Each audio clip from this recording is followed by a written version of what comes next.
Thank you. Good morning. Welcome, everyone, to the June meeting of the Capital Improvements Committee. We've had our safety briefing. We're calling the meeting to order. First item on the agenda is approval of our March minutes, which were circulated yesterday. Ms. Hines moves. Dr. Brinkman seconds. All in favor of approval of our March minutes, say aye. Aye. Next item on the agenda is approval of today's agenda. Dr. Brinkman moves. Ms. Hines seconds. All in favor of approving today's agenda, say aye. Aye. Today's agenda is approved. And with that, I'm moving on to East Lost expenditures and budgets. Mr. Jackson, good morning. Good morning, everyone.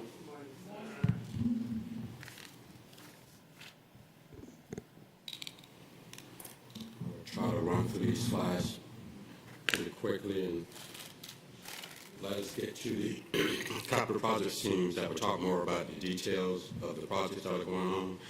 As we look at, we show revenues for the end of April for East Lost 4 on this particular slide, along with the total collections from East Lost 2 and 3.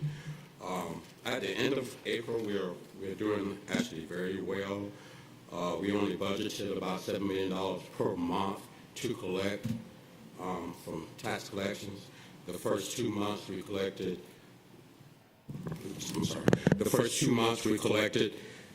just a little bit over $8 million per month. Then the last 2 months, March and April, we were collecting about $10.5 million per month. So far, year to date, we're a little bit ahead of schedule, which is good, and we're hoping that continues throughout the entire 4 years of collections. This next graph just shows 5 years. The next graph just shows the collection rates over from 2011 through 2016 for East Lost 1 and 2. And on the next one, actually you can see the difference here with our East Lost 4 collection so far compared to the prior years. The next few slides really just shows the summary of the East Lost projects by categories for East Lost 2, East Lost 3, and East Lost 4, where we are just beginning expenditures.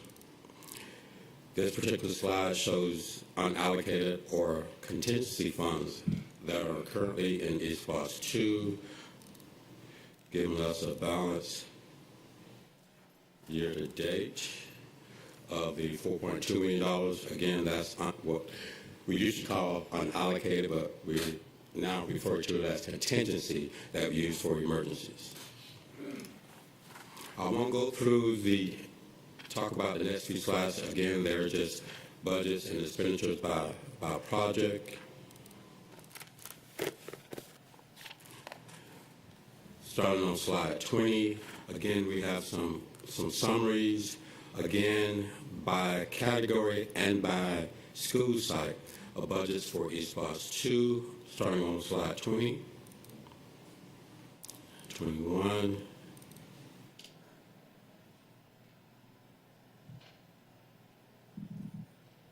and as you can see, most of the projects in East Lost 2 are closed. We have some minor stuff that we're trying to close out in East Lost 2. Then as we get into East Lost 3, we still have a couple of major projects going on in East Lost 3, as you can see by the summary here. And if you look in the columns where it's the cost to complete, you can see that we have a budget for the Gross K-12 there, along with some other renovation projects that are still ongoing.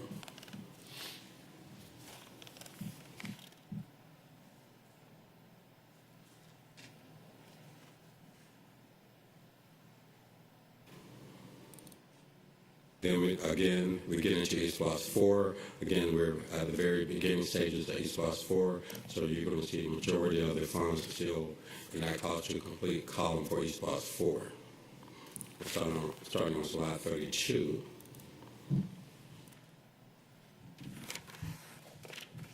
Then the next three slides are just slides that we created, I believe, last year, just to put the actual revenue collections in a graph, especially for the public use, because some people are just more visual and they understand it better in the graph. So we have this graph for revenue collections for East Boss 2,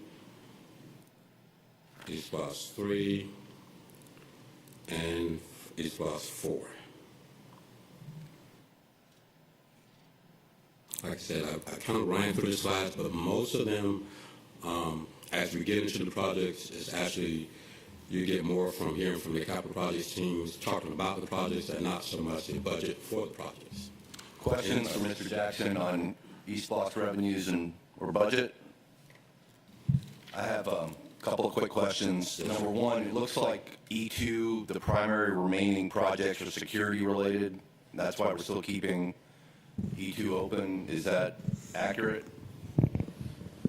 Some of it's security related, but some of it's just money that has been left over from projects that are already completed. And so what we're going to end up doing is putting that in other projects that may fit in E2. So, but most of the security related stuff is already done. But this mostly is basically once a security project is completed, that money stays there until we actually close the project out. So it's a matter of closing the project out. So if we have like a general athletic fields category in E2, we can use that to supplement an E3 or an E4 project. If it was in the resolution for 2, yes. Right. So does it matter if we keep E2 open or not? Does the state require us to do anything or sunset it within a certain period of time? From a project standpoint, it matters to us because basically, from a manpower standpoint, if the project's open, somebody's got to touch it, somebody's got to maintain it, and so what we like to do is close it out. If we can reopen it again in a 3 or 4, then that is the way to do it. Typically, you try to close out a project in the 6th year. 2 is we're in the 10th year. So, typically from an auditing standpoint, you don't want these projects to remain open for that length period of time. So we have a method to lease most of these projects are in 3. If they're not in 3, they're in 4. So we can close those out, do what's left that's in 2, put all that money there, close it out, and then open it back up in 3 or 4. So what I'm hearing is we have a plan for trying to close out E2 at least. That's correct. Just like we did 1, we will work with Larry and his team to identify where we have a project in 2 or 3 that money can be allocated and put back into that particular project. As the expenditures come in, we will pay that first out of that particular project, and then we'll go ahead and close it out and close the books on it. Dr. Brennan? If we continue to collect well above what we thought we would collect in E4, do we just stop collecting at a certain point? Isn't there a cap? And then we would just have months where we wouldn't collect at the end? If we continue, we slotted for 7.5, and we continue to collect 10 every. Yeah, we will continue to collect until the end of the 5-year period. Yeah, But there's also... There is a cap. that's a caveat to that. Yeah, so whatever we put in the resolution, I don't know if it was 412, 420. So once you get to 420, You're done. then you have to do a rollback. Okay. Yeah. That's what I was just making sure. I hope we have to deal with that in year 4. Oh, yes, that would be nice. I hope that'll be a good problem to have. Second question, and that's tied to this. We've got these excess collections, kind of like we did in E3. I'm assuming we're dumping all of it into interest-bearing accounts because we kind of had a windfall from interest in E3 because of the delay in getting projects started. Are we kind of following the same financial path with E4? That is correct. All of the funds that we collect actually go into an interest-bearing account through Georgia Fund 1. It's kind of a state finance savings account per se. So all of the funds go there, then we transfer the funds when we get ready to spend them to one of our regular accounts. Okay. And then final question, given our excess collection rates, where are we with the whole discussion about floating bonds to get money early so we can kickstart projects? All right, so if we take a look at our cash flow projections right now. We're in pretty good shape, but as me and Larry had talked about, we have some security projects in there as well as some IT projects. Based upon what their spend is, we'll take a look at it. It looks like if you look at your financials in year 3, that possibility of us having to go out and borrow money is a good possibility because you start getting down into your cash flow because most of the money is going to be ate up by Windsor Forest. We do have Pulaski and some other projects coming online. So as we get through that, the biggest part is that we can't go borrow the money. So as we're looking at that on a year-by-year basis, but right now we are in pretty good shape with the amount of collections coming in. We're collecting almost $3 million more than what we had projected. So for now, we're looking in pretty good shape. So what I'm hearing is we could borrow the money now at lower interest rates, but we don't have the projects at a point where we can spend all the money we borrow, so we'd be paying interest on money that was just sitting there. So even though interest rates might be higher in 2 years, it's better to wait and maybe borrow it then once we have the projects ready to go. Yeah, that's correct. And me and Larry talked about some other financial vehicles that we could do, maybe borrowing from ourselves because we know we got the money coming back. So it is a lot that we can do within our own district to keep that cost down. But for now, most of everything in 4 is in design, so you really don't want to go out and borrow money if something's going to be in design for over a year. And so we're taking a good look. It looks like in year 3, it's a possibility that we may have to borrow some. Okay. So I think I speak on behalf of the board, and if I'm wrong, everybody correct me, but the big picture policy issue for us was there was a delay in getting stuff going in E3 because of cash flow issues, and we're trying to avoid that happening this time.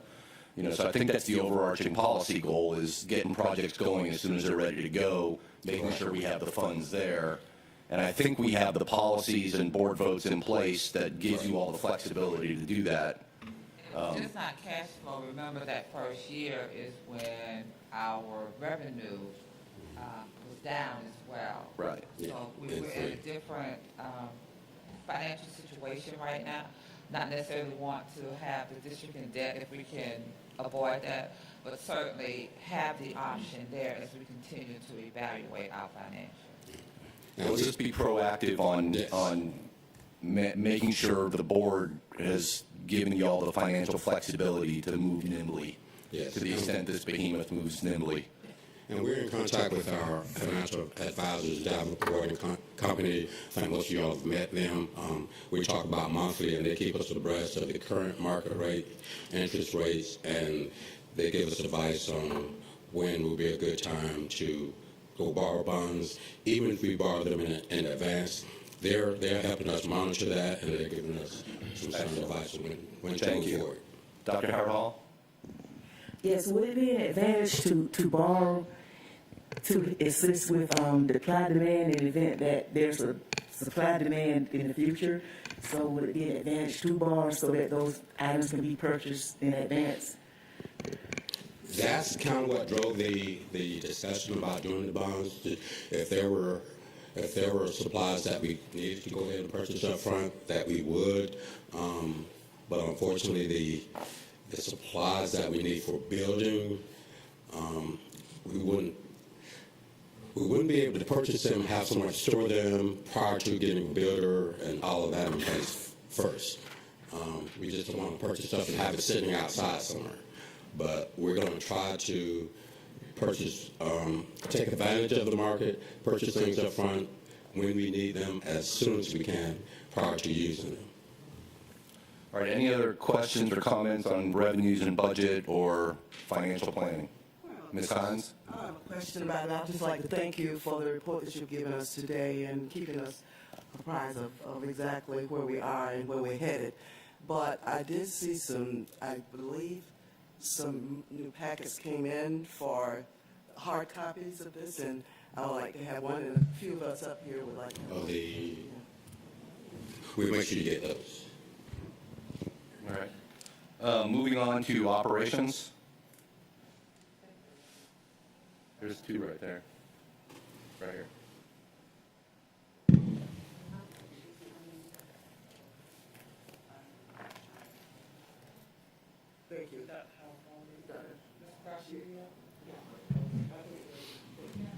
Thank you.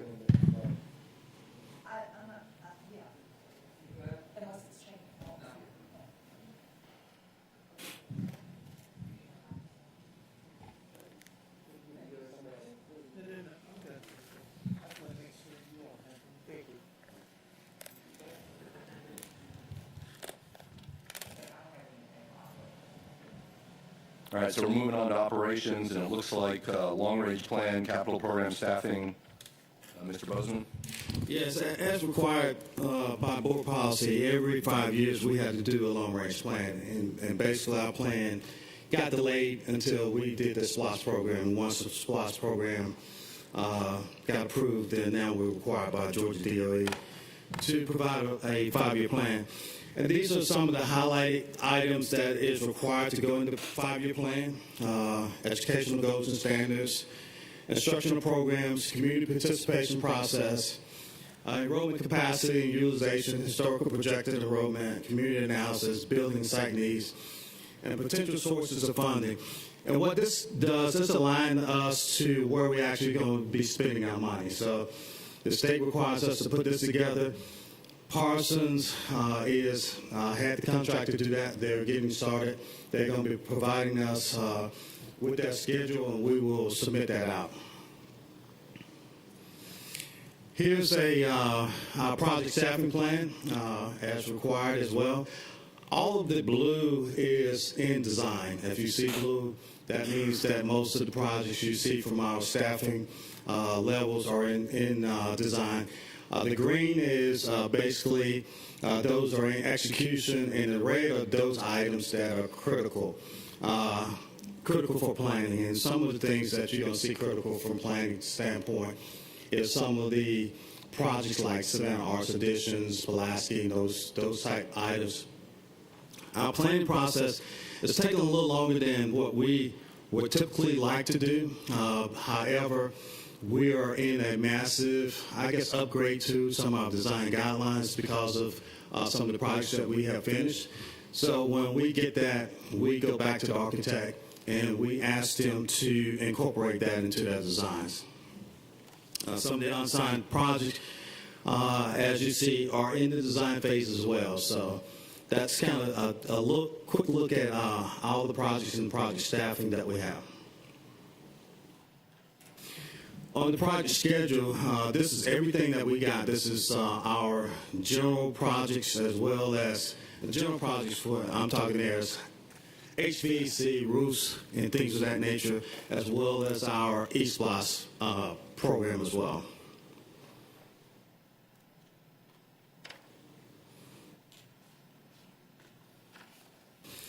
And Larry just talked about our capital spend. This is the one for E3. All the funds have been allocated. As you can see in 2023, it's the last year of that program spend. And basically, when everything is done with that program, we've allocated all the funds to those programs. What we typically are doing is when a project closes out, we'll move those funds to other projects that you'll see that I'm going to talk about a little later on trying to get ahead of some projects that we have identified that we want to go ahead and do. Here's the E4 spend, and we talked about the need for a bond. And so this kind of shows you how we're planning and why we don't think that there is such a need until, if you look at 2024, if we had some major issues in 2024, that may be a need. And 2025, you're getting pretty close to 19 and 20 million is kind of close when you have a lot of projects out there. But year 1 and 2, we're in pretty good shape at the end of the year. We got 63 million at the end of this year and 47 million cash on hand on year 2. So we're in pretty good shape for that purpose. Talk a little bit about our capital outlay. 2021, we got almost 9 million, it's 8.7, and 2022, 6.2 million coming back to us as well. Some project updates. On the multi-campus, this project here will not complete in June of next year. We just had a microburst on one of the wall systems that knocked down a structural part of the wall. That's going to have to be rebuilt, reanalyzed from a structure standpoint. So we've taken a look at that and seeing exactly what we need to do to get that project back on schedule. But currently, it was expected to be completed next year this time, but with that going on, it is not going to complete. This occurred, was it over the weekend? That's correct. Over the weekend, and that's why you see that we didn't necessarily update the slide, but wanted to bring that to your attention. We are working to get a full report on the occurrence related to it and be able to provide Dr. Levette with a full report relative to that occurrence. Can you explain in detail what happened? Yeah, so in detail what happened, the microburst is winds that are greater than 25 miles per hour. It came through our Garden City area, and basically on that particular wall, they were actually working on that particular wall. And so it was not stabilized, and it came through and knocked all of that wall system down. The damage that it did internally, though, to some of the other systems means that you got to bring the whole wall down and look and see what the structural damage is. And as from that standpoint, to analyze all that, we want to make sure it's all correct. So, given that fact, and then you got to rebuild it back, it is no way we're going to be on schedule in June. So we've already made that decision. So we want to go ahead and put it out there. But we are doing analysis. We got THARP coming out and doing the structural analysis. We got LS3P doing analysis. CPPI is contacting the contractor, telling them that they got to work, weekends, nights, and everything else to get it done. But given the fact the amount of work that has to be done, it is no way you're going to make that up in 2 weeks. Since that was like a natural disaster. Yeah, this is natural. This is the weather that just came through. We all got storm alerts this weekend about weather that was coming through, and so this is just part of that. So is it covered by insurance and any type of way when things like that happen when you're in construction? Yeah, CPPI has insurance on it, yes.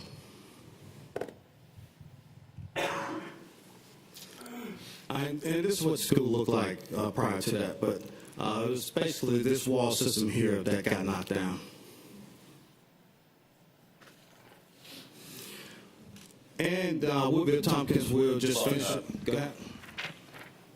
Is this the current Yes, site plan? This is accurate? that is accurate. Let me see what you're referring to. But it's Page 56 of the PowerPoint, which shows a stadium complex. Okay, yeah. So that is currently what we're looking at here is going back with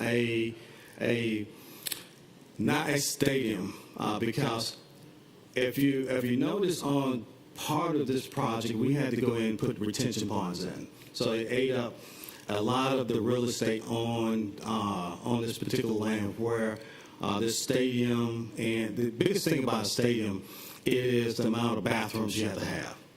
And so what we're now doing is going back. We just had a conversation with Garden City.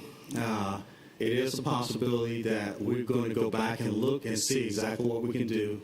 Based on the conversations that we've had with Garden City, they seem to be pretty encouraging. And if we can go back to our original design as much as possible, then we're going to try to do that. Those negotiations are ongoing, and Ms. Miller-Kegler is leading that effort. And so as soon as we have something that is concrete, then we'll go back and change these design plans. But for now, based upon what we have that we own and control, this is going to be a practice field. It will be a competition track and competition soccer that is as designed today. But not competition football? Not competition football, because competition football requires additional bathroom spaces, and we can't put additional bathrooms on this particular site to accommodate football. You're talking about 2,500 folks, so it's a multiplication factor that you have to have in there for bathrooms that has to be accessible to the public, and you can't get it permitted unless you have that. Well, Go ahead. Because it's not necessarily our rule. I will just ask this question. We're engaged in ongoing discussions with Garden City. When is the last possible moment we can figure out whether we have an agreement with them before we're committed to whatever this design is? Well, the great thing about it, we have designed it for a stadium. Now, we can't get it permitted, final permit to put people in there, but we have put in all of the underground piping, the electrical, and everything else as though we were going to design it for 2,500 or 3,000 seats. So we're still in pretty good shape. The infrastructure's there. Infrastructure's there. But I'm not talking about just a stadium. The original design for this campus had a stadium, baseball field, softball field, practice field that the elementary and middle schools could use. Then we got sideways with Garden City. Then, we had discussions about Mercer and all that. So what I want to know is, when do we have to potentially have a final agreement with Garden City so that we can go back to as close as possible to the original design so that this campus could be self-contained? Because we face this project, we have up until probably next year to make that decision. So I would say January 2024 is when we probably got to have that in place. So realistically, fourth quarter of this year, we need to fish or cut bait, basically. That's correct. At that point in time, we're getting so close because the ball fields are the last things that go in. But you have lead times for ordering supplies. You've got to arrange for subs and all that stuff. So yeah, the sooner all the better. all of that is still in place. So it is just a matter of, because we're doing most of the ball fields ourselves internally with our project team. The stands is the biggest thing that you got to have, and the bathrooms. So those are block buildings, so those go up pretty quickly. But from our perspective, we can build it like that. However, you are not going to get a fire marshal or anybody else to sign off on that because the city is not going to permit it. And why will they not permit it? Because you don't have the bathrooms to support. Okay, but if we had the bathrooms, if you will had they the permit it? bathrooms, then they would permit it. So we're already. What's the problem? The problem is we have not submitted a design to the city to say. The way it works is, from an architectural standpoint, you have to submit what you're actually going to be building. And so when we lost the, 6-7 acres, we had to go back to them, re-permit this, and say, okay, we don't have space for the bathrooms. Here's our new design. And it does not include a stadium with 2,500 seats. Okay. I will continue this discussion offline with y'all. So the current status is we're still talking to Garden City, and we have some leeway to change our design and, to implement our original design if the stars align. That's correct. But we have to figure that out this year. Yeah, we have two designs on the table. We got the original one that we had, and then we have this modified. And so at any point up until next January, we can go either way. Okay. Because I see plenty of room for bathrooms on the existing design. Is the land available for? Is it? We don't need more land besides, if you look between where the stadium is, there's that building right there by the circle. Right, You can I add see. bathrooms there easily. Anyway, I'll follow up with specific questions offline. And we'll get you the specific things. It's just not just bathrooms. It's a whole lot of things that goes with that, parking and everything else. But we'll put together a detailed plan to give to the superintendent to answer all your questions. All right. And we'll provide also the documentation that we've requested from the design professional. That's why we paid the design professional to help guide us and lead us as it relates to the city of Garden City.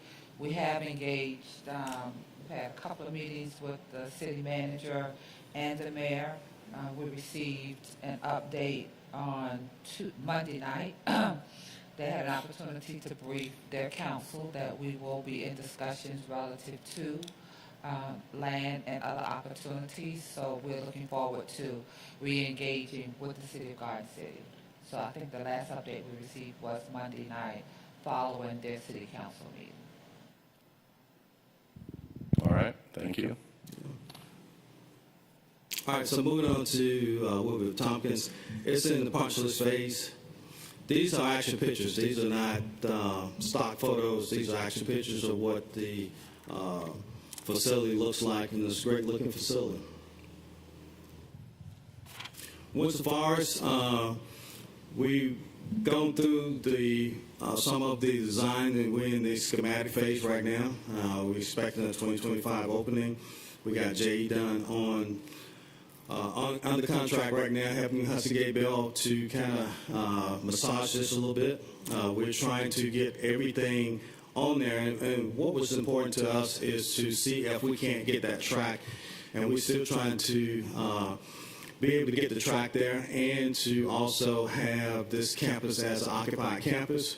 One of the things that we're going to have to put in there is a temporary parking lot, which is going to be needed if we're going to have this occupied campus. So we're still going back and forth trying to make sure that we got everything on this building, but I can just tell you right now that it's not going to meet our design guidelines because the site is not conducive to that. It's got woodlands on it, and to try to do that in an occupied campus, we're not going to get all of the athletics that we are requiring now on all the other high schools. Dr. Bringman said y'all can park at his house.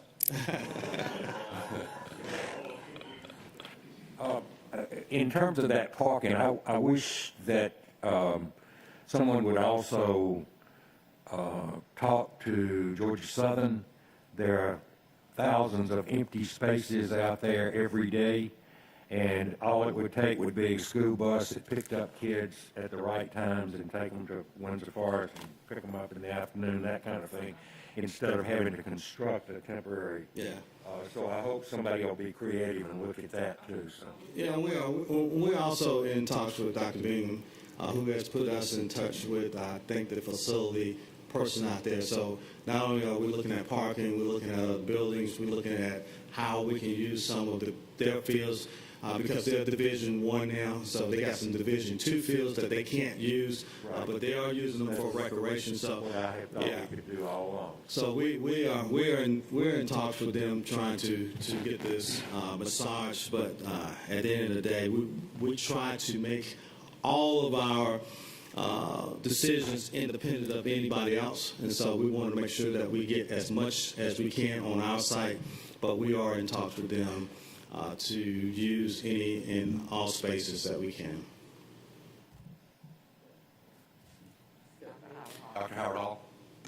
Yes, back to Woodville Tompkins, the punch list say everything is completed and occupied. Does that include the naming of the gym? Coach Joe Turner, is his name on the building yet, or? No, I don't think that part of the construction process. So once the construction process is done, we turn that building back over to operations. Then at that point in time, just like we did with, if you notice what we did with Beach, that will be an operational decision, and whatever we can do to support that, we will. But that piece of it is not part of the capital projects decision-making process. So we won't tie the contract up into that piece of it. But if we need them, we can reach back out there to them. So once we get a final punch list, we close the books on it. Then whatever we want to do in terms of naming and things of that nature, then operation Dr. Levette will advise us on kind of what we need to do to get that process going. And ribbon cutting, those type of Ribbon things. cutting, the whole nine yards, yeah. So here's kind of what the final going to look like at Windsor Forest. Replacement, you see the ball fields, the track fields. But again, it doesn't have all of the bells and whistles that we have at most of our high schools. So we want to just make sure everybody's aware of that. Ms. Grabowski? Can you go back, please? Is the parking and label in the incorrect spot? Which parking you're referring The to? one that looks like it's on top of the building footprint? Okay, yeah, I think that, yeah. Yes, that's Okay. correct, yes. I see that there's an awful lot of this property that is dedicated to retention, and hope that we can encourage our engineers to be creative in our stormwater management solutions. There's an awful lot that can be done with infiltration and rainwater capture, especially on a tight site like this. Yeah. Ms. Yeah, I Adams? mean, we're trying to reclaim as much as possible of that, but yeah, we will let Hudson Gay Bell know. Mr. Grabowski, I'm so impressed that you know all that stuff. Well, the only comment I wanted to make back at the same pictures is that I just think about most all of our schools in Savannah. In the beginning, when people decided they were going to build schools in certain areas, evidently they didn't think we would grow. So here we are, we've grown so, and the spaces that were set aside for building schools is just entirely too small. So I just wanted to go on the record. It's just sad that they didn't think that we would grow enough to and have space for multi-buildings on a school campus. Yeah, and over time, as you recall, 20 years ago, community schools were, that's kind of where everything is. And as you build schools, developers want to put houses around those schools because it attracts them to it. And so even if you go back in the next 5 years, as spacious as the K-8 is, I guarantee you there will not be any land for us to grow that school either. You got a subdivision that's popping up right on the back side of it. Take a look at A.B. Williams. In A.B. Williams, there was nothing there. But you go now, all kind of residential areas there. So wherever you build a school, a developer is going to build around it, which kind of forces you to not have all the capacity that you need. So one of the things we are doing is when we build these schools, we're doing a 25% overgrowth to ensure that we do have capacity for the future.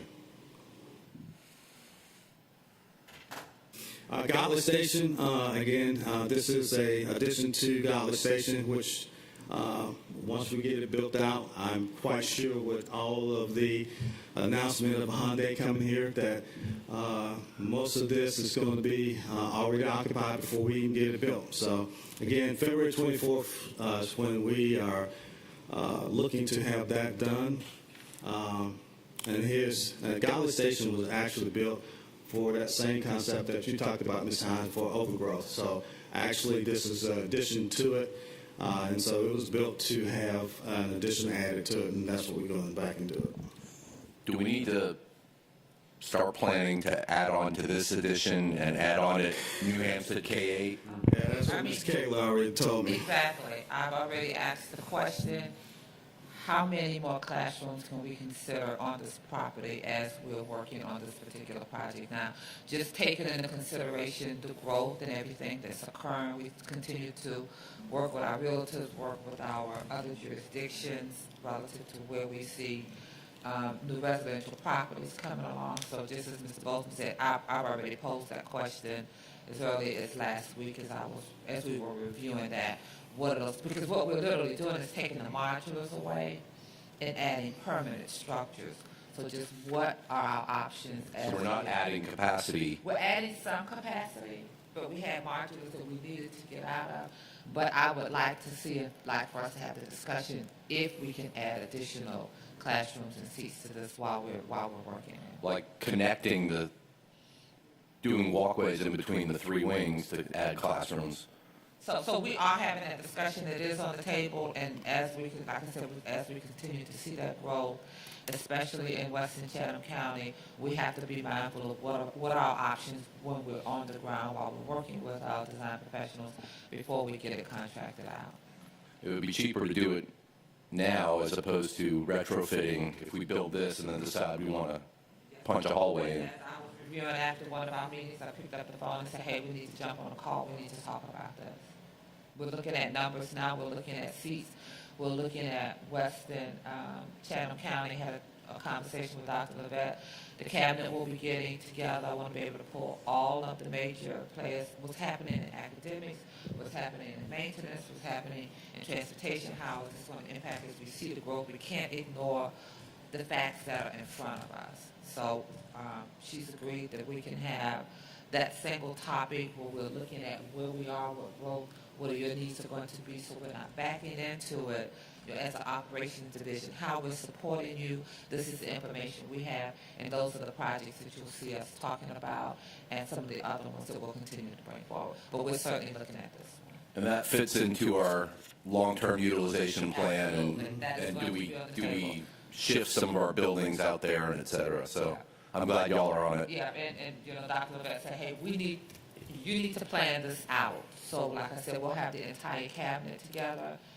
All of us will be at the table with the project team, you know, telling us what your long-range plans are. We have an outside company come and review, but we need to know what's happening in our community. We live here, we know what the growth is, we know what's happening, so we're going to be working internally as soon as within the next week. I've asked that, you know, I have that time. She's agreed that this is what needs to happen. Great. So that is all on the table, and it will be coming up soon, and we'll be bringing some of that information back to you. Great. Dr. Howard Hall? Yes, based on this growth on the west side, with the K-8 especially, do we foresee having a need for another high school or additions to the current high schools? Also, Rice Creek is pretty much at capacity right now since it's been converted from a 3-8 to a K-8. So what type of long-term plans do we have for Rice Creek? Is it the way it's designed? Can classes be added on to that structure as well? We have to go back and take a look at. I don't know right offhand because I think we built Rice Creek with the 25% overstrength capacity. So I have to go back and take a look at it and see, you know, kind of what the infrastructure looks like. But I spend a lot of my time now looking for land that we don't have in Chatham County. So that's a concern for us. But you know, we do have some existing schools that can be modified. So we're looking at that too. Once we get the long range plan, that's one of the things that we gave to them. That take a look at the capacity that we have now. Take a look at the growth because all of Chatham County is not growing. It's just parts of it. So, and the parts that's growing, most of those parcels have been taken over by warehouses, and so we had to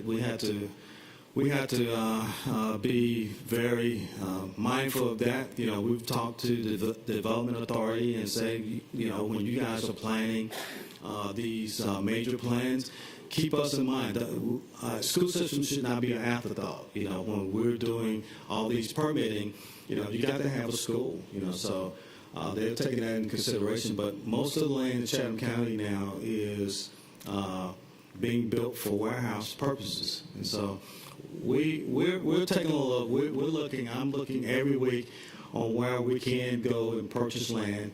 And so when we get large tracts, for example, high school takes about almost 25 to 40 acres to be able to do. You know, Groves is 42 acres, and it's still not enough. We have 42 acres ourselves, and we still need another 10. So 50-acre tract in Savannah is not an easy thing to get. Dr. Buck? I would just ask, because I don't think the west side will be able to sustain all the growth. And it seems to me that since the plant is going into Bryan County, that southeast, southwest, I guess southwest it is, Chatham is also going to be growing like crazy.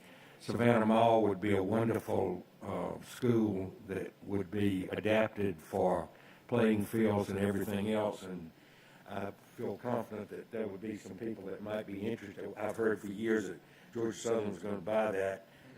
Georgia Southern appears to have no interest in that, as they shouldn't, because they can't fill the campus they've got. But Savannah Mall might be a really good thing to consider for a school. Yeah, absolutely. So we'll include that. Okay. All right, Pulaski is next one up, and we feel pretty confident about this. We met with the military team, and so this is we met with academics, and they gave us some additional requirements that they want to see for this K-8 design, so we took that back to them. One of my concerns was on the initial design that we designed this building, we used a lot of area for parking spaces, and so I asked them to go back and take a look at that, see if we can't use some of that, reconfigure that, and use some of that land so we can put some ball fields on there. All the land that we currently have under this particular lease, we can do everything we need to do. We would like to put some additional ball fields like all the rest of our schools within the district. However, that is going to require us to get a wetland delineation. That takes about a year, so we're planning for that, for those additional phases. So this is going to be a two-phase project. Phase one is going to be build everything out that we can on our current lease, and then phase two will be the additional ball fields that you see over here to the left that we're going to try to put in the wetlands. And we believe that we can get that accomplished. But like anything dealing with the federal government, it takes some time. We got to get it delineated, and then we got to get it okayed by the Corps of Engineers. So that's going to take about a year to do. But this is a two-phase project. We'll do everything we can on our side of the fence, and then the left side is actually going to be a little longer, pretty much like we did with Jenkins. Mr. Grabowski? Is that so the green area, is that like the NWI wetland boundary that we anticipate is wetlands? Yes. Yeah. And what is that? Is that a road that curvy linear gray? What is that? Yeah, I believe this is, and I have to get back with you on what this delineation here is. I don't think that's currently a road, though. I mean, I don't know why it would be a road, but Yeah. it's just very odd. Yeah, because all of this is wetland, so it is probably what they're designing to maybe get back here to some of these ball fields, but this information here, I will have to get back to you to see exactly what their intention is. I'd be curious why we're pushing the soccer field so far over, because the wetlands continues off-site. That's correct. Anyways, that's a detail, but I'll be very curious to see how this is resolved. Yeah, but if you look at this area here, you see the configuration of this parking lot.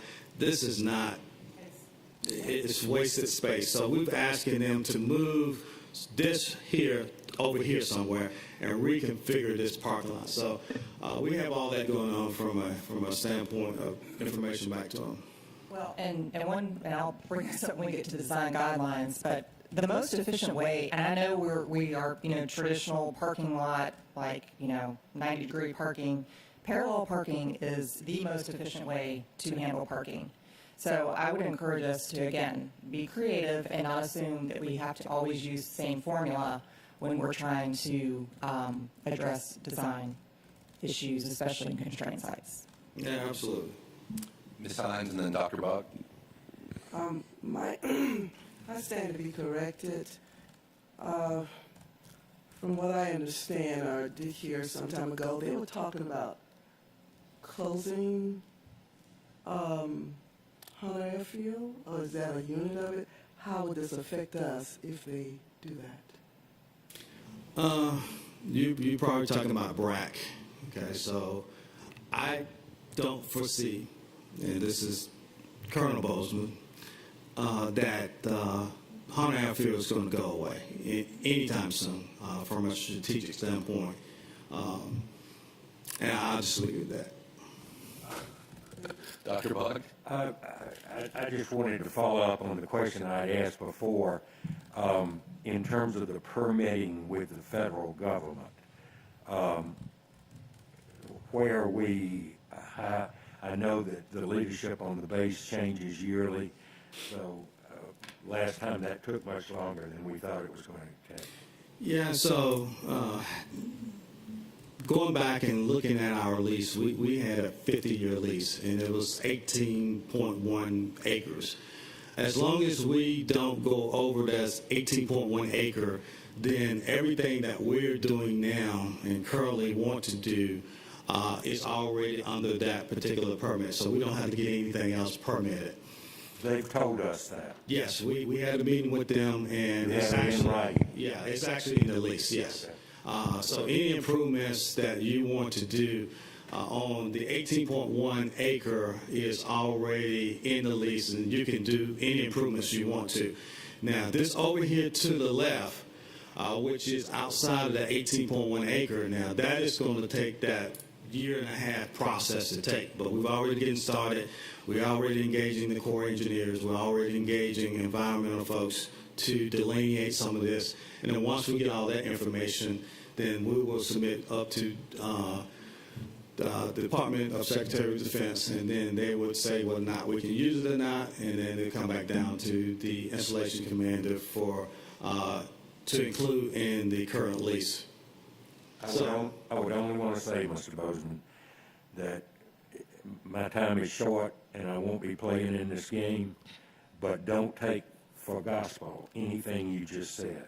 No, With the federal government, it just doesn't work like that. And depending on who wins what election, where, it changes a lot of that. So just And we'll make sure we continue to get those documents and responses back in writing. Dr. Levette and I actually had an opportunity after staff briefed us, had their meetings with military staff, with our design professionals, and Dr. Levette and I engaged the leadership as well and went over the designs, talked about what our options are relative to that lease. But just like you said, they will have changes in leadership. Our design professional as well as the team, they've had assigned team that works with our team. That information comes back to us. Then we turn around and go back to the leadership with the military as well, and we'll continue that process. But it's actually in the lease document itself, and we can pull that up. Yeah. Any other questions on Pulaski? Okay. All right, Jacob G. Smith, again, we went through the whole process to see if we could do a total modification. We got to the point where it's going to be more costly to do the modification versus trying to build it new. We've gone back to Buckley, and he is preparing us a conceptual design. One of the other issues that we're trying to face is how can you do this on site, and our recommendation is that we cannot do this as an on-site build. So if you look at right now, we have 3 schools that currently is out of position. We have, if you want to count Gould, Mercer, and as well as Groves. This will be the 5th site that we will have to put somewhere else. We're going to do Windsor Forest on site. But we have to find somewhere for them to go. And so we've taken a look at that. We're looking at all the buildings that we have within our inventory. But that's the answer that we have to get back to you is where they're going to go. Because we thought maybe they can go Montgomery. Then we looked at Hopkins. And so we don't have a place for Jacob G. Smith to go right now. So that's going to be a major hurdle that we got to get over. We got some other things in mind that we think we can do as it relates to configuration that Ms. Mickey-Kaler talked about. The cabinet going to take a look at is the utilization of all our buildings. But we don't have any buildings open other than Thunderbolt, and it would take a major, you're talking about $4 or $5 million to go in and fix that up to get somebody in that. So that is the critical hole. We don't want to go forward with any school if we don't know where they're going to go. And so we got to get that figured out. But this is kind of what that site looks like. We had a meeting out there, and this is going to be, that site and that community is so close. We're going to have community meeting after community meetings, after business meeting after business meeting. because that site is so tight. And so when you start bringing those big trucks down through there, they want to pour 2 or 3 o'clock in the morning. We got to get all that figured out. And so we're going to need Ms. Kabaski. We've already told her we're going to need her help in helping supporting that with the community and the businesses. But we will put out a communication plan on kind of what we want to do. But we won't have all the answers for this. But we are already saying that, hey, this is not going to be a rebuild. This is going to be a total new school. So that's what we're looking at. Do we have to add to the budget? Well, 24 million was the price to just do the modification, and we still weren't going to get everything we needed. The circulation in there, so it's about 24 million. But given the fact of what the market is doing, yeah, we're probably going to do another 10 or 20% added to that. Yes. What impact will it have to just to stall and wait until the Pulaski, with the old Pulaski school is available for a swing site? Well, that's part of the conversation that the cabinet's going to make. You know, if you go back and look at the slides, both Pulaski and Godley Station is supposed to be ready to go pretty early in 2024. You know, it's going to take us about a year to design this out to get it exactly where we're at. So we're at 2023, and so we should be able to pull this trigger pretty quickly in 2024. We thought that, you know, with the update I just gave you on the multi-campus, that we thought we was going to be able to bring them out in 2023. Don't look like that's going to happen. So it's a lot of things. Every decision that we make in terms of another school affects this school. You know, we will have almost 6 schools out there at one given time needing somewhere where to go. When you say 2024, and I understand that the big caveat is finding where the students will go during construction, the 2024, that's when you anticipate what exactly? In 2024, well, I anticipate once getting with the cabinet and providing them some occupation details, that we can get this figured out. We have about, in our inventory, we have about 4,000 seats that could be reconfigured for other schools to go in, pretty much like we did Godley Station. So we're going to have to get creative like that to get everybody in position. Like for example, in Godley Station, we put some of the K-8 folks in there. We had 2 schools in one, and we've done that concept with Savannah Arts. So that kind of works for us. So we're going to make some proposals to the cabinet and Dr. Levette on how we can get this done, because we want to get this particular one done. And we're thinking school year 2024 is when all those pieces will have to come into place. You will have to have everybody do it. We would like to do it this school year, but it would be too disruptive to be able to do that. So we don't have a good plan, and so we don't want to come to you if we don't have all the questions that is going to be asked of you to be answered. So we're looking at school year 2024 is when we will have all of these pieces and parts together where we can put out a solid plan, so we can say, okay, Jacob D. Smith, this is where you're going to go. Thank you. Savannah Arts addition to renovations. Again, both McKnight is working with the principal over there, so that one should be kicking off here pretty soon, and is expected to be done December of 2023. A lot of interior work going on in there, and so we're also having them take a look at some of the parking spaces too around there, because this is a historical site, so a lot is going into this particular project. Mr. Grabowski? It was my understanding that the contractor was supposed to already be on site. They are on site. They're Yes. on site now? Yes, they are. So basically what they're doing now is getting all their teams, all their subs in place. And so they've already, if you go out there, the construction fencing is already up. They're already looking at tearing down some things. So they are going to be hot and heavy in this period that we have the schools out. About 2 weeks ago, I was in that area and noticed cars over in that empty, and then I kept driving around and saw where they've already quartered off fencing, as you said, and the signage and stuff, so they are mobilized. I hadn't been by in about a week, so I may not have seen this. Okay, thank you. All right, so Coastal Middle School is one of those middle schools that we converted.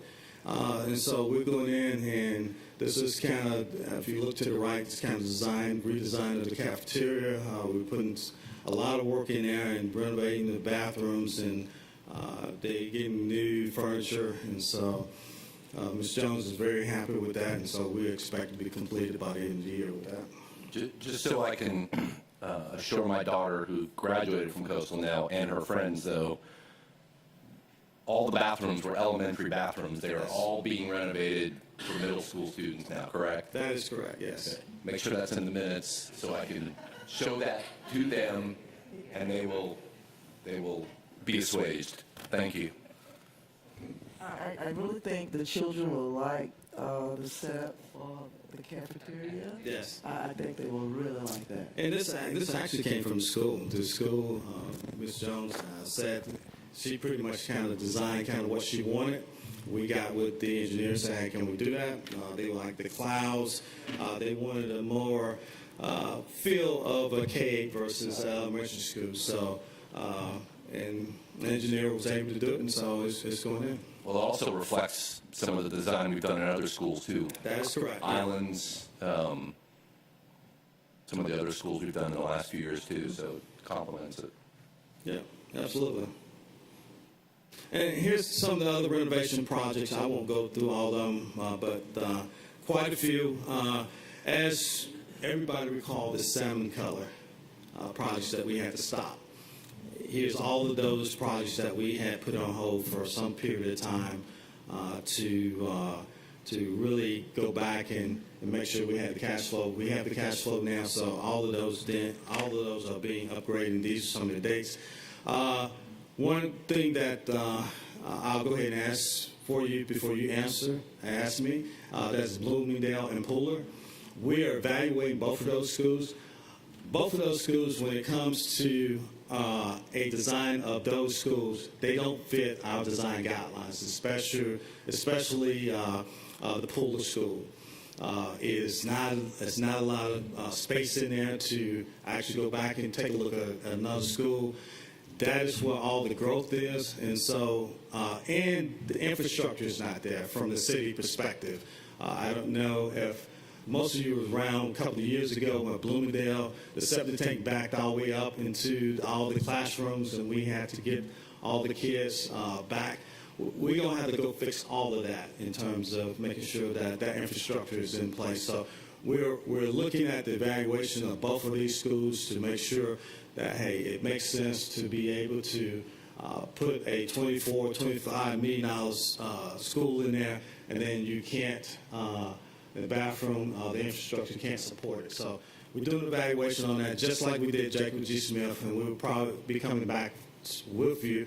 Yes, it makes sense to do that, or no, it does not make sense to do that when we need to look at something else. Talking about the west side, do we have, what's our acreage, or do we have potential space at Southwest and then West Chatham Elementary and Middle, where those sites can creatively be reconfigured to do like a multi-site like we're doing at Groves? We'll have to take a look at that. I had not taken a look specifically at those, but those are some pretty big sites. So we can take a look at those. But for these particular sites here, I can just tell you that they do not fit the current model that we would like to have. And so we will go do the due diligence, and then we'll come back and say if we can do it, and if we can't do it, we'll tell you why it does not make sense. Those two, West Chatham and Southwest, those are a couple that we talked about in regards to growth and shifting if necessary. So we'll be looking more in depth at the land, looking at their enrollment, what that trend has been, because we're looking back for 5 years is what staff has captured information. So we'll be looking at those two particular areas. That was one of the ones that we talked a little bit about this week already. All right, thanks. All right, again, some of the other support facilities, and thank you for your support on those. Those both on Gamma Road and Interchange, we're going in, and that work has already started with Thompson Hutton and J.W. Oliver, and so we expect to complete that this year.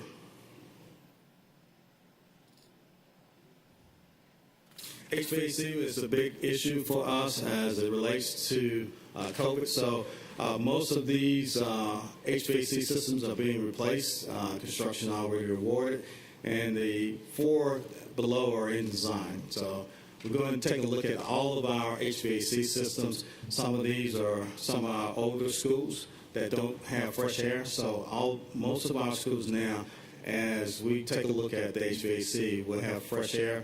We did go in and put polarization in all of our schools that are older schools. So this is a 2-step process. One is to go in and put polarization and ionization that we spent $2.5 million on.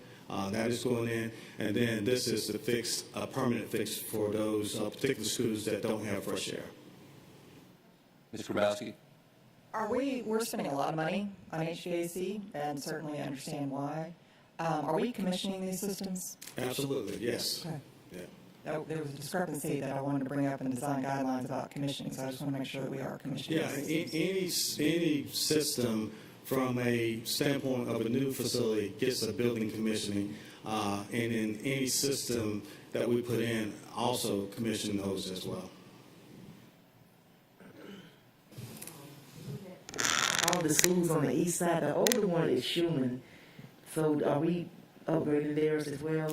I don't know right off, but what we did is we took a look at all of the HVAC systems that did not have fresh air. I would almost guess if it's not on the system that Schumann had already been upgraded. But I will take a look at that, and I'll get an answer back to you. Here's also some of the roofing projects. Ellis is getting a new roof. Matter of fact, it is completed. And then these are the schools that is in planning process.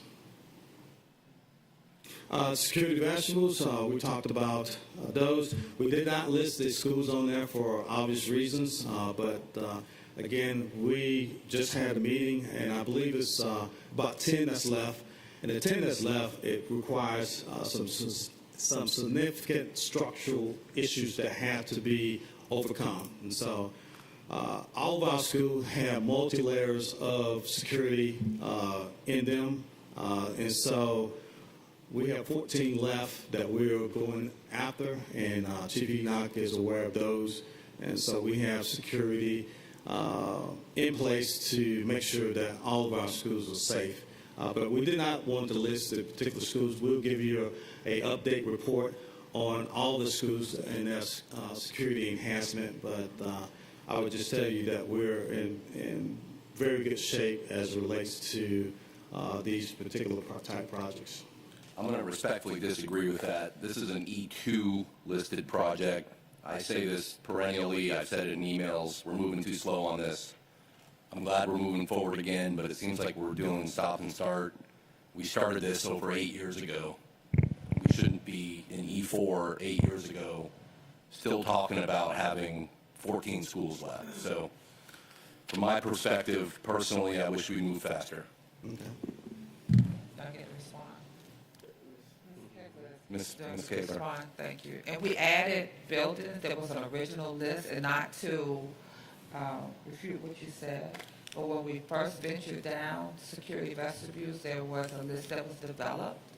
We worked as a division to identify funding from East Block for this venture, and as the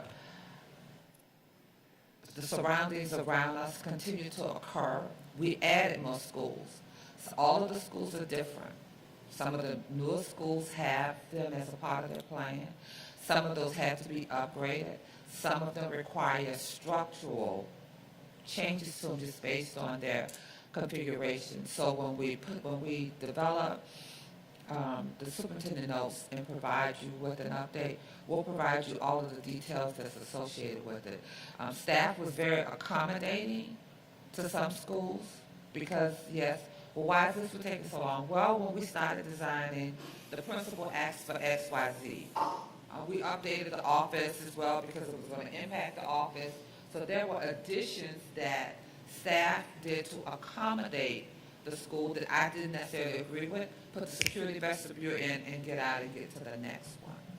But there were some schools that said, well, since you're here, you're coming into the front, can you then make some updates to the front office? And they did. That was an expense and that was time. So what we'll make sure that we do, I think we have now, I've asked that we accelerate this. We have moved staff around so we can get us all of the security vestibules. Some of them take a little more time than others. I don't want to name the sites. It's just the way that they are designed. But we'll certainly start providing a monthly update on it. We'll do a superintendent's notes and let you know where we are, whatever we encounter, so that way you'll have all of the information that you need. Thank you.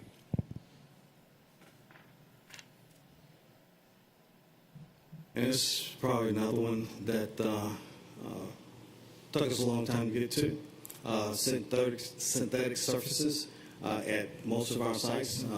Again, a lot of our sites were, when it came to grass, was very engineered out prior to me getting here.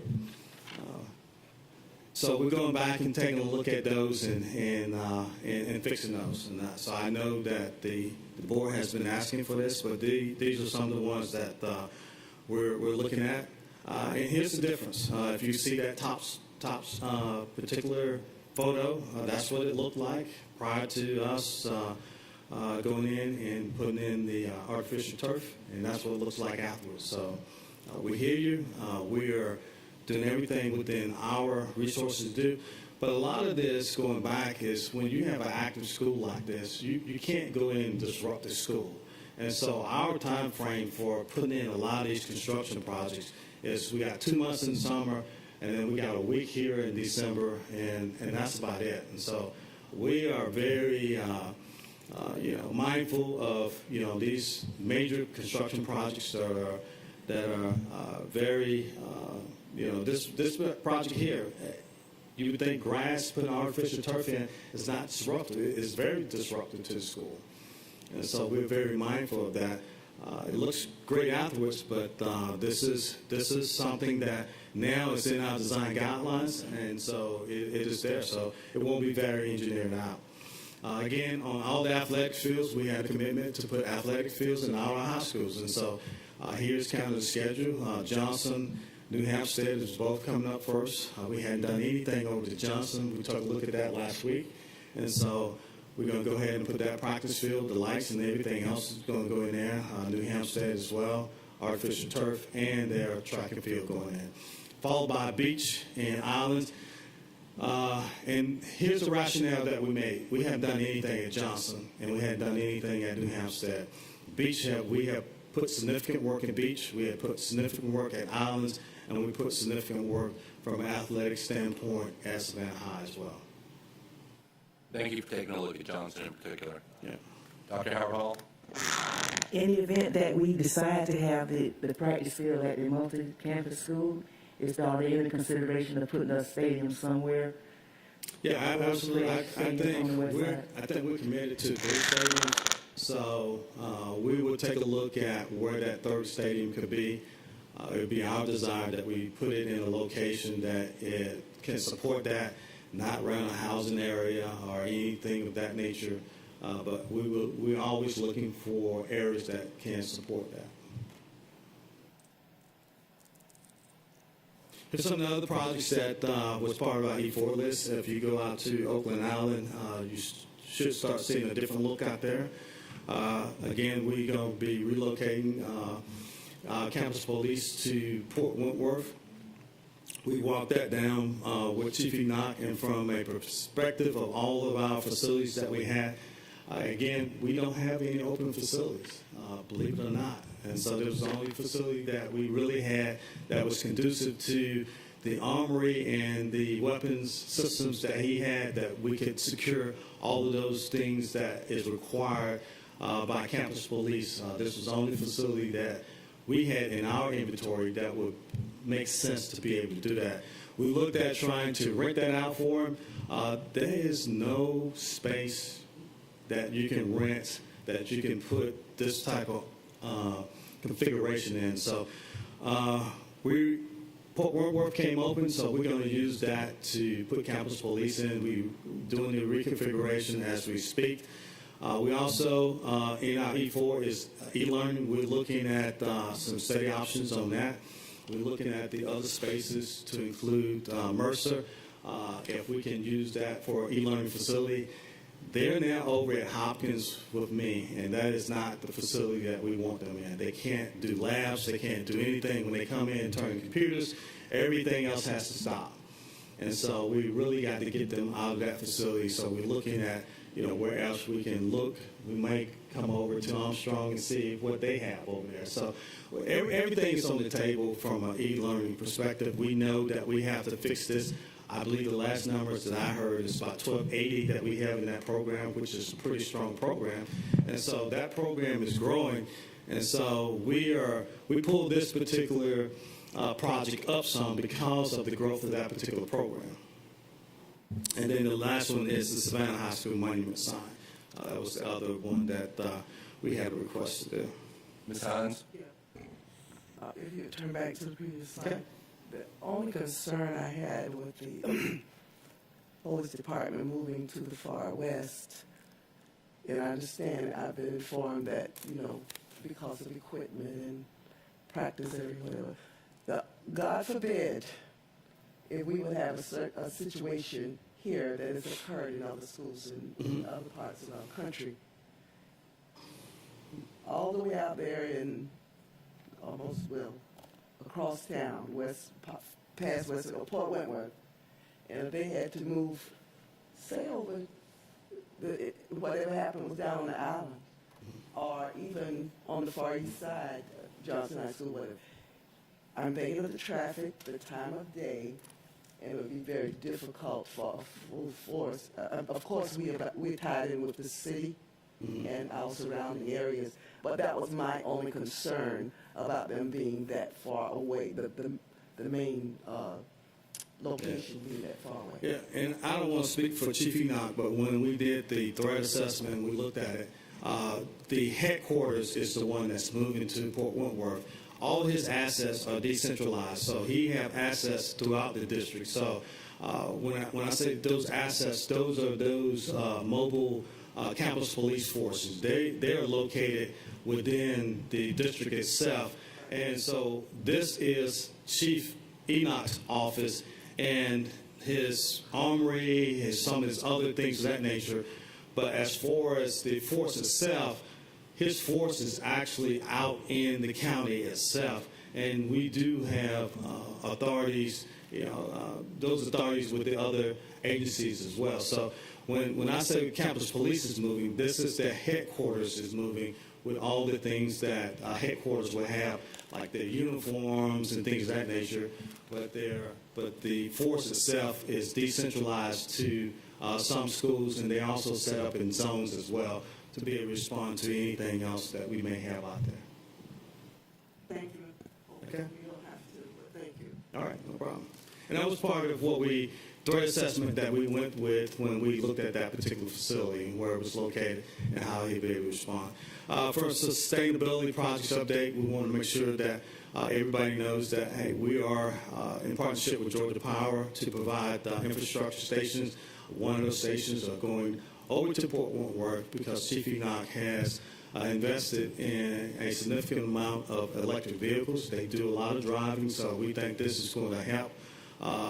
We also, as a result of the comment, we're going from 50K to 500 kW. So we are putting solar panels on all of the available surface on to the K-12. Okay?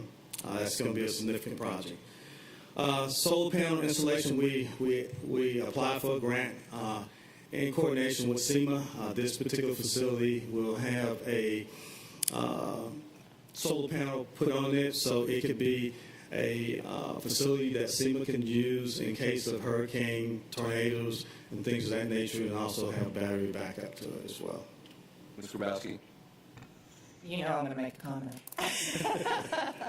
I'm certainly very pleased to see us moving in this direction. I've mentioned a number of times that, we have a great partner with the City of Savannah, and a lot of work that they are doing in their sustainability office is really doing some amazing things. And, for example, they have recently released an RFP for a mass purchasing power for solar panels. And I think that there's some great opportunities for us to both learn from their knowledge and potentially look at partnerships. I would love to see us consider our own sustainability position. It would more than pay for itself. I know that the capital projects is doing a lot of work, but it's kind of a bigger picture, and we can have some conversations offline. But I think that it would be something that we would really find beneficial from not only cost savings, but also how we can integrate numerous initiatives in a very holistic way. And I would actually like to request if we can maybe consider having the Sustainability Office give us a brief presentation about some of their work at maybe a future CIC meeting. So I think it would be helpful not only potentially to share some of that with the staff, but also for the board to better understand the implications and importance, especially when we are in a coastal community. We're seeing increasing dry day flooding every single year. And again, I think it's something that we are morally responsible to be able to address, especially with as large of a building program as we have. Thank you. Absolutely. I think that's a great idea. And we're in the budget cycle now, so we could potentially try to build that in. I'll get with you offline on follow-up, unless anyone else has any concerns about that. Okay, thank you. All right, so just talk about a little bit about, what we do from a capital project standpoint in terms of sustainability. We do a lot. And so solar fields on all new projects that we have, natural lighting, 100% LED, energy management controls, terrazzo flooring, stained concrete, PVC roofing, the low flow compounds in paint and VOCs, low flow plumbing fixtures. And so bipolarization, ionization, energy recovery systems, artificial turf, recycled roof gravel, and recycled crushed gravel. But again, yeah, we can do more. And so we do have a partnership with the City of Savannah where myself and Ms. Kayla, we meet with them on a quarterly basis. We try to anyway. We got to get those back energized. But we meet with them and we kind of trade off hey, what are you guys doing and what are you guys seeing? And so a lot of that we're incorporating back into our design guidelines. But again, that position, it will pay for itself. And so some of the updates that we'll continue to do from our design guidelines, from the information that you asked us to do, is take a look at, is what we did. We went out to all of our architects and we said, okay, tell us what you're doing out there from a standpoint of sustainability that we have not communicated. Because a lot of this is, we're doing a lot of this, but it's not being communicated, it's not being written anywhere. So we got all that information back, and these are the things that you see right now that we are actually doing, but maybe not spelled out somewhere in some type of construction document or some type of paper that you guys see or review. But I would say to you, from a sustainability standpoint, these are things that we did not have in our design guidelines that we have added to our design guideline as a result of some of the comments that we had back. We appreciate you being proactive and going out and getting that information and building into the design guidelines. I think Ms. Hines and Dr. Buck in particular, who've been here since E1, we've come a long way on being proactive on those types of issues. And having a growth mindset, as you recognize, there's opportunities to do more is good. I think we all appreciate that. But thank you for being proactive and getting that information, because I think the communication piece is important. We knew we were doing a lot. It just hadn't been kind of documented and communicated. So thank you for doing that. Yep, and Elizabeth Epstein is heading that up for us. But one of the things that we wanted to make sure is everybody understand is what our design guidelines are. And so we are reaching out to all our architects and asking them to provide us the information of kind of what our design guidelines are. And so once we get that information, from a landscaping standpoint, we have value engineered a lot of landscaping that has now caused us some significant issues. So we hired Tanya Mandela to provide us landscaping design guidelines, and so you'll start seeing that in. We also going to reach out to Camacho, who is going to get us a design guidelines for all our kitchen. And one of the things that these design guidelines are important for us to do is make sure that when we build a school, that you go to school A and B, that you pretty much got the same thing. And so we are updating all these design guidelines. I would tell you, from a perspective of what I've seen over the years that I've been in construction organization, these are some pretty significant design guidelines, especially over the last 2 years, and kind of how we're going by actually doing our projects. So, but here's what design guidelines are not. You know, I know we asked for some comments back on design guidelines. It's not intended to interfere with the competitive bidding process. It's not a one-size-fits-all. You know, design guidelines or that. You know, for example, we talked about Windsor Forest. We would like to do everything within that design guidelines, but sometimes you're limited by what you can do. It's not intended to relieve the designer of the obligation to use the best practice and judgment. It's not intended for us, from a staff perspective, to not review our submittals. So those are what it's not. So I'm going to save you some, unless you want to go through these slides in detail, in the interest of, I know some of us have a meeting afterwards. I think generally we're on the same page that with what they are not, we've come a long way in terms of adding to them on the slides you developed previously.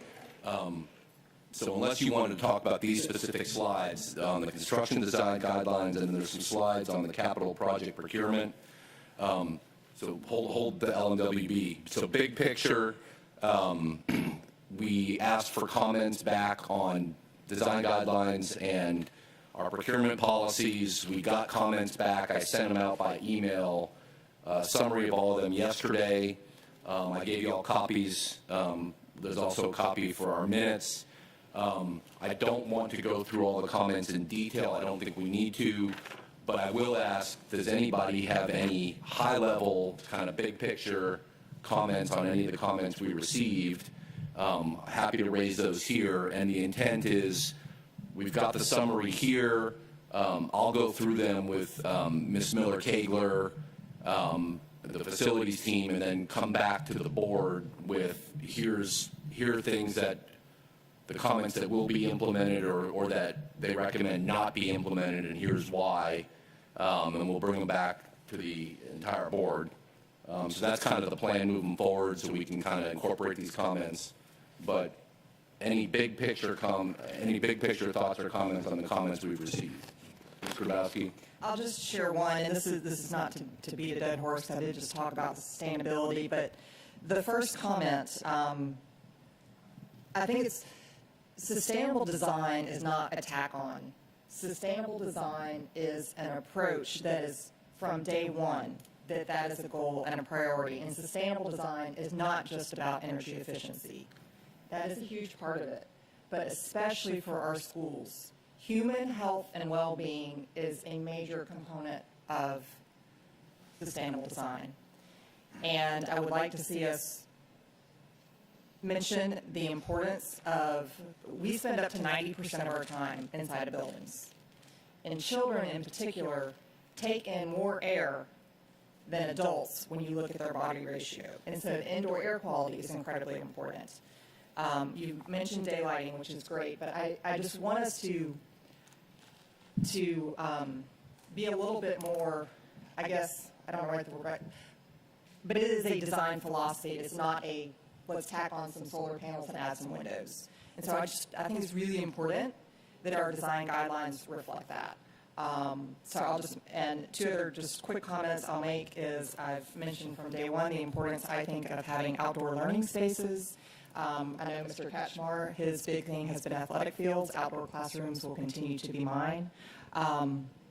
And I will leave it at that for now and appreciate the work that's been done. Certainly the design guidelines, it's a fantastic document. I know a lot of effort has gone into that. So thank you so much to the staff for all of your efforts and to Mr. Katchmar for leading this process. Dr. Howard Hall and then Dr. Brandon. Yes, regarding the LMWEs for Roman number 6, it definitely to remove, maximize, and be specific to a percentage is really a good thing to do, because maximize is vague, and when you say maximize, maximize to what? So I do like to see that percentage of the utilization of our LMWEs to be more specific regarding that. Dr. Howard Hall, about 8 years ago, we went through this process of looking at our policies and revamping our LMWB policies in particular. And back then, we had comments saying set specific quota targets, and legally, we can't do that. Under state of Georgia procurement rules, we can't say the target's going to be X percent, and to get there, we're going to ignore all the bids and get to that percentage. So I'll go back to our school board attorneys and revisit that issue, but that was examined very specifically several years ago, and we were told we couldn't do that. But we'll revisit the issue. I'm just kind of giving you the history. Dr. Brinkman, Ms. Hines? Okay, it was also brought to my attention on solicitation process, D, and asked for a couple of changes to change his to her in the policy, as well as put in more emphasis should be on responsive and responsible, and insert the word most, which will be a working tool in evaluation of the process. This was sent in, suggested that we look at this for a possible change of wording. Yep, will do. Thank you. Anyone else? Okay. Thank you for your comments. Again, I'll circle back with Ms. Miller-Kagler. She'll get with her team and the superintendent, and we'll come back to the board with any suggested updates. And then let's Finish up on this LMWB. Yep. All right, so this is, we took a look at 3, so about $320 million to date, and about $249 million is staying right here in the community, 78% of that. And WMB participation is about $60 million. And so the other thing that Mr. Katchmar hit on, we cannot legally say that we want a certain percentage, but we can say we want to build capacity. And so I'm going to show you where we are doing that. We're actually building capacity, making sure that everybody has a seat at the table. So one of the ways we gauge this is how we're doing from some of our major players like Pat Mathis, Brownstones, and those folks were, they were on what we call a tier 2, tier 3. We partnered with McKnight Construction and Pat Mathis, and they're now doing a $22 million project. That was not heard of about 4 or 5 years ago. What they would have got on this particular project is maybe $240,000. They are a partner now, making decisions on the other subcontractors that's come on board. That's a major hurdle. That's building capacity. Brownstone, they're going to be doing the stadium for us. That's $9.7 million, okay? And then Clifton, but if you go down and take a look at some of these things, we talked about JT Maddox. We brought him aboard about 2 years ago. He had a $50,000 contract with us. Now you see where his capacity is now. It's up to $270,000. So numbers is something that's out there, but you can't take numbers to the bank. This is what you can take to the bank. This is building capacity. This is where these minority and local companies are actually going out there and building capacity for their particular organizations. And this is where you want to be. You want to see over the course of years where those tier 2, tier 3 players are and where they're going to. Pat Mathis was down there where JT Maddox is now. I would see if he continued to grow his capacity, that he's going to be up there with the Brownstones. He's going to be up there with the Pat Mathis in the next couple of years. So this is where it all starts at. This is just a snapshot of what we've been doing, and so this is what you want to see. A number, we can have a 30% number, but you can't take that to the bank. This you can take to the bank. Mr. Bozeman, I couldn't agree more. And, you know, those of us who have been dealing with East Bluffs for a while, one of the most significant changes that we did as a district was when the district started taking on some project management. It started building capacity and subbing out the work at the smaller pieces and breaking it up into chunks so that the smaller contractors didn't have to have the huge bonding capacity. That helped a lot, and it's really built capacity. Also, our continued investment in program management. I know Mr. Formey and his team and our facilities team are continuously out there talking to contractors about how to do business with the district. We can't force people to do business with us, but if we make it easier to do business with us and explain how to do it, how to get bonding, how to get licensed, ultimately building capacity helps us because then we have more subs bidding on projects that hopefully helps manage tax dollars. And also, you're not putting all your eggs in one basket.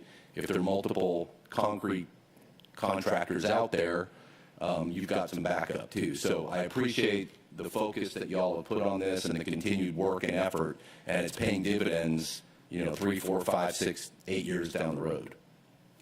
Dr. Brinkman and Dr. Howard Hall. And I know that local number is really large, and I'm guessing that's more on the highest tier contract. I would love to see that broken down into when they have their subcontractors, how many of those are actually local. And I know we can't mandate numbers, but how can we make sure that local number, that might be a local J.E. Dunn, their subcontractors are local, and that our citizens are actually just driving from their house to the job site rather than an entire subcontractor bringing in a crew from a surrounding state or something like that. I know a lot of our local areas have apprenticeships, and how can we have those valued in that local build-out process?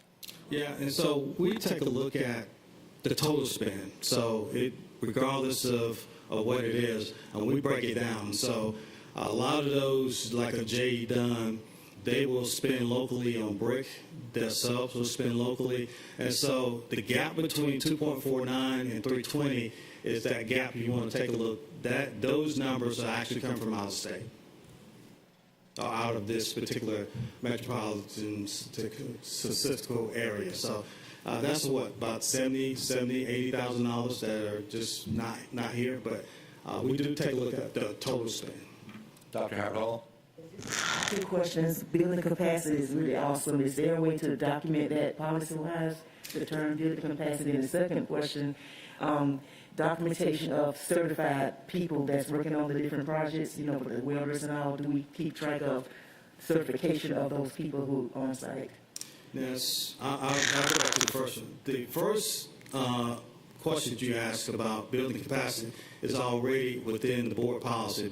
The board policy, and I'm just going to paraphrase, is basically said we will do the best effort that we can to ensure that dollars are spent locally on minority contractors as best as possible.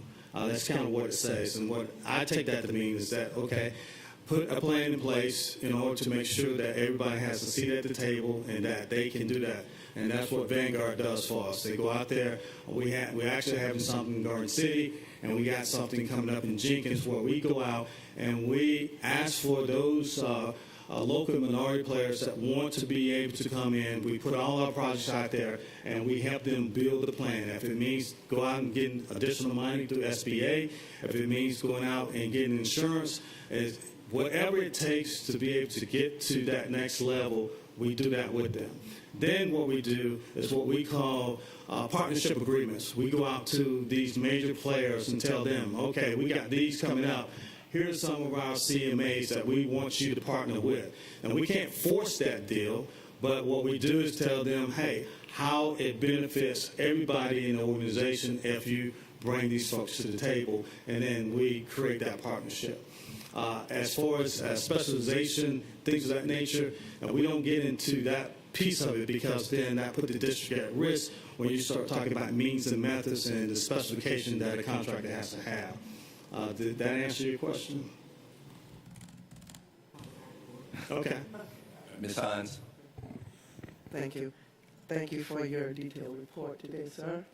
As usual, in the past, I think Dr. Buck and Mr. Cashmeyer may remember this. Once upon a time, we would list the amount of earnings for the WMBEs, and we would see exactly what they were, the amount that they were making in a certain time. I don't see that anymore. Is it possible that we could start relisting? It's actually on page 95. Page 95. Well, okay. Okay. Well, thank you very much. All right, any other thoughts, comments for the good of the order for today's meeting? All right, if not, facilities team, thank you very much and Mr. Jackson for putting together this packet. Really helpful information, a lot of prospective work too, particularly on the design guidelines and sustainability. Reminder, our next meeting is September 14 at 9 a.m. here, and then the meeting after that is December 14 at 9 a.m. here. And with that, we are adjourned. Thank you. September 14 and then December 14.